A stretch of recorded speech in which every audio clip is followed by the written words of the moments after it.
بسم اللہ الرحمن الرحیم۔ محترم ناظرین، السلام علیکم ورحمۃ اللہ وبرکاتہ۔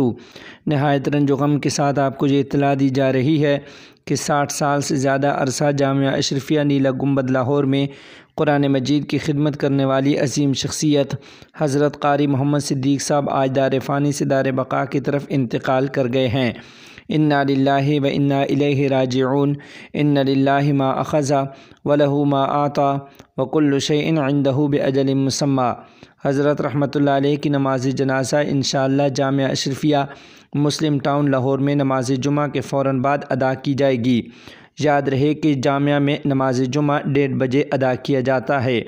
ہماری رب العالمین سے دعا ہے کہ اللہ کریم حضرت قاری محمد صدیق صاحب رحمہ اللہ کی تمام دینی، علمی اور روحانی خدمات کو اپنی بارگاہ میں قبول فرمائے، اور اللہ کریم ان کی قبر کی منزلوں کو آسان فرما کے انہیں کروٹ کروٹ جنت الفردوس میں اعلیٰ مقام عطا فرمائے۔ آمین ثم آمین۔ السلام علیکم ورحمۃ اللہ وبرکاتہ۔